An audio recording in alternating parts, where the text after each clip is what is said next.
Yeah, Positive, how's it going? Everybody, got for you guys today a UU live battle, and if you guys missed my upload from yesterday on Monday, which was a Wi-Fi battle, a link to that will be down in the description, and there should be an annotation on your screen, so you guys can go check that out, and then come back to this one. And of course, if you guys do enjoy this battle, then make sure to hit the like button, guys. Much like always, just try to get 300 likes or more. So yeah, if you do enjoy this battle, then you know what to do. And for this team, I wanted to use things that I've used before, but I didn't want to use like the most recent things I've used. I think like the most common thing I've used recently was Fortress, but that's just because Fortress fit pretty well on this team, and then Swampert, I guess, kind of, but I don't know. I like Swampert and Fortress as a physically defensive core. Then we have especially defensive Mew, and normally I have defog on my Mew, but I thought, well, I already have Rapid Spin on Fortress, so I put knockoff on Mew because there are definitely those situations where having knockoff can just really come in handy. Then we have nice and standard Scarf Hydreigon, which I've honestly not used in a very long time, and I haven't used Nidoking either, and I've been flip-flopping between Timid or Modest, and I think for this one I'm going to use Modest and just see how it kind of does. And then finally off as a late game sweeper, I have Nasty Plot Mix and Fernape, which I really want to use. I've never really got to show off the set, so I'm hoping it can put in some work. And yeah, with that being said, guys, let's get this started. Alright guys, so we got a battle, and this guy has a Dugtrio. That's actually kind of interesting. That's definitely going to be a problem for my Nidoking and Infernape, so I really have to watch out for that. I want to say I can lead off with my Hydreigon, as he ends up leading off with the Blastoise. I really just want to go straight for a Draco Meteor, but I know that it's not going to be strong enough to possibly OHKO him, so I'd rather just make the safe move and going for the U-turn and predicting the Aura Sphere and just switch right into my Mew. And he does Aura Sphere, which is nice, so what I can do is maybe Psychic this turn, but I'm actually going to go for Will-O-Wisp, predicting him to bring in Hydreigon. But he stays in, and he's most likely going to go for the Dark Pulse. Gets so... wow. Whoa. That does too much damage. That's an easy to a KO. Thankfully, Blastoise is not all that fast, as he ends up going for the Water Pulse. Luckily, does not get the confusion. I want to say I really want to go for another Will-O-Wisp because I feel the risk is way too obvious. That's what I'm going to do. I'm going to go for Will-O-Wisp, predicting him to switch out because he still has use for this Blastoise. And wow, really? Okay, luckily, he has, what's it called? That ability, Intimidate. Oh, I worked an 11.5-hour shift tonight, guys, and it's 12 AM when I'm recording this. I apologize if I mess up and say stupid things like that.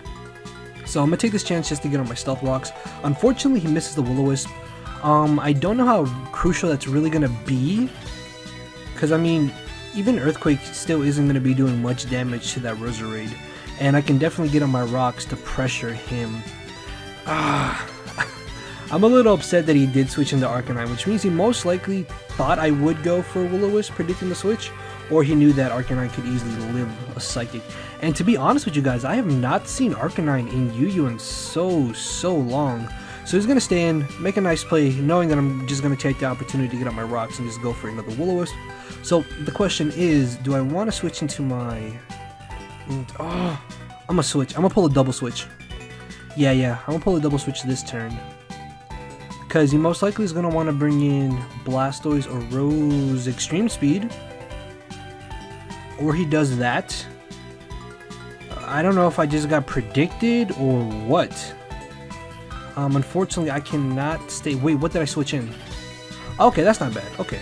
That was a misclick, honestly, but it worked out for me in the end. I'm just going to Sludge Wave on the off chance that he wants to bring in Hydreigon. Yep, and I can get off a oh, wow. That is a good amount of damage. I really wanted to Ice Beam. That's what I was thinking. I was thinking, well, I can maybe Ice Beam him this turn. So let's see. Let's look at his team. Unfortunately, I have no safe switch into Hydreigon. Luckily, though, I did make a nice play in Sludge Wave as opposed to Earth Power. Fortress does really come in handy because I can spin away hazards. I can get up my spikes. A Swampert is the best thing I have to take on that Arcanine. Infernape, I don't know how much work Infernape is gonna do. Oh, sorry. If you guys heard that, that was my phone. This is not a very good situation for me. Do I need Mew? I guess I don't need Mew. Yeah, okay. Unfortunately, I have to fodder off Mew. As he Draco Meteors. Yes, this is perfect. Because now I think I can actually go for the Roost. Oh, please, please, please. Please do not. Actually, no. Maybe just maybe I can live a Dark Pulse, I want to say. But yeah, I'm definitely going to go for the Roost. I lose nothing in doing so. I can live another Draco Meteor because he's at -2, obviously. And judging from that damage, I'm thinking that he might actually be Specs as he misses. But as I said, he's at -2. I live the hit either way, so it really does not matter, to be honest with you guys. And I'm going to go ahead and Will-O-Wisp as he makes a nice play back into the Arcanine. And I'm gonna just switch right back into my Swampert, I think. Because this way, I can hopefully bait him to switch out. And I really have to just start wearing down this Arcanine. And hopefully find some way to prevent it from going for a Moonlight, because that's going to be rather annoying. I mean, honestly, all I have to do is just get off a little bit more chip damage to ensure that Hydreigon's Draco Meteor knocks it out. So I can definitely start playing more aggressively with my Hydreigon, or I can even play more aggressively with my Nidoking. So he's going to end up going for the safe extreme speed. I am perfectly fine with that. And now the question is, do I want to Scald or do I want to double switch? I really, really want to double. But would it be the right play to do? I think I might also just Roar. Because looking at it, if he does bring in Roserade, I roar him out, and I don't want to double switch like I did earlier in the game and have him stay in. So he ends up switching into his Blastoise, which is absolutely perfect because I can roar him out, roar him into the Hydreigon. And this is excellent because as long as I prevent him from rapid spinning, that'll be great for me. And I'm going to bring in my Mew. This way, if he does Dark Pulse, I know I live the hit.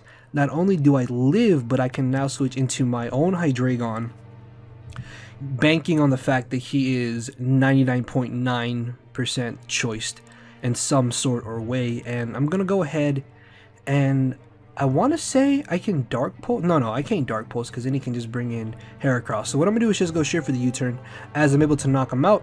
Hydreigon, one giant threat is out of the way, which is really, really great. Damn it. I'm gonna bring in, yeah, okay.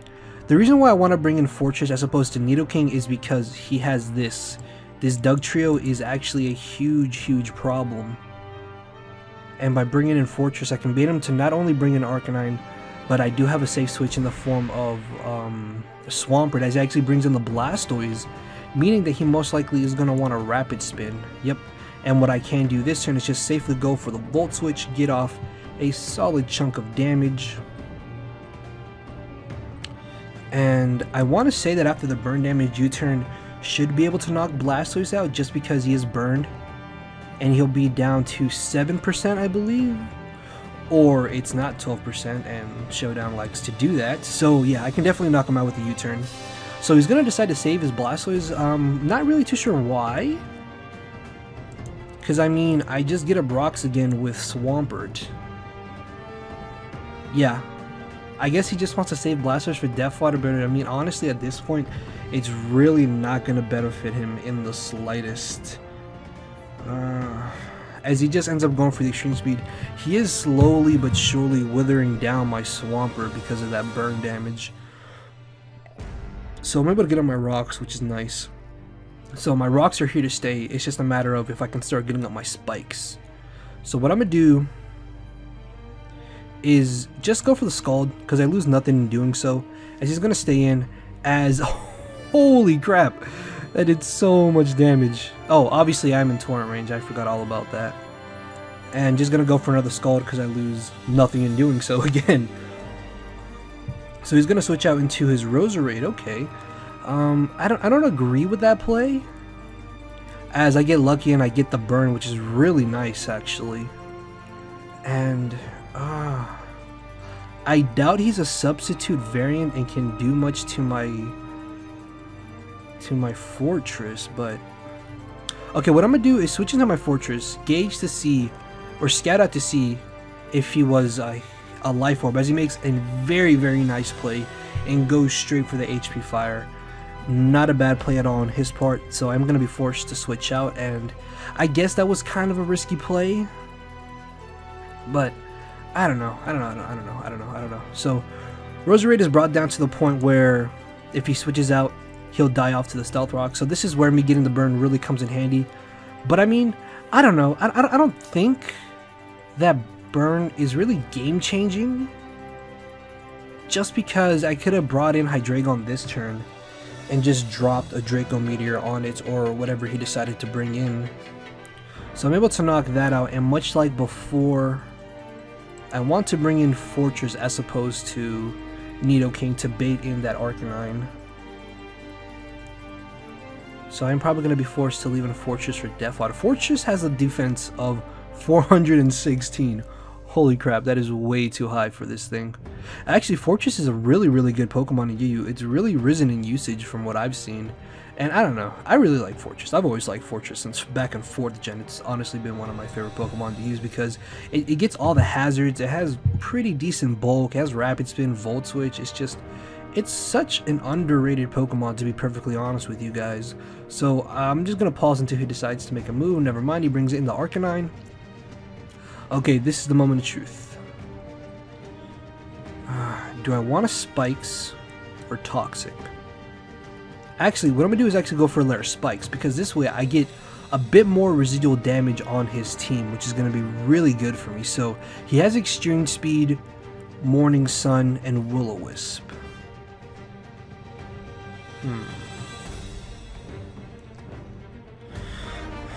Oh, let's see. If I lose this, I get a free switch into my Nidoking. So I think I'm just going to stay in and go for a layer of Spikes, as he ends up going for the Will-O-Wisp, predicting me to possibly want to switch out, as I'm able to just get up my Spike again, which is really nice. And I'm going to take this chance to go for the Toxic. I'm thinking maybe he doesn't have a Fire Stab move. That would be very interesting, because even Flamethrower would be good on Arcanine. Okay. So yeah, I think my Fortress is in a very solid position, because I can easily just go for a Toxic this turn. I have 3 attacks. Okay, I'm guessing he forgot Fire Blast or something? I don't... that really doesn't matter, honestly. If anything, it makes the process of this battle so much slower, because all I need to do is get a switch into Nidoking and just click Earth Power, and something on his team gets knocked out or takes a humongous chunk of damage. So I'm just gonna Volt Switch right on out, and I can't bring in a Fernet because he can bring in Dugtrio, or that Heracross could possibly be Scarfed. So what I'm gonna do is just bring in my Nidoking as planned, and I'm honestly just gonna go straight for the Earth Power. Even if he wants to bring in the Heracross, it really doesn't matter, just because I can then fodder off Fortress, bring in Hydreigon, outspeed it, and hit it with a Fire Blast. And yeah, that is good game. That Arcanine was so damn annoying, holy crap. Okay, and he didn't have too bad of a rating either. Oh wow, hit 1600, not bad. Actually, where am I on the ladder?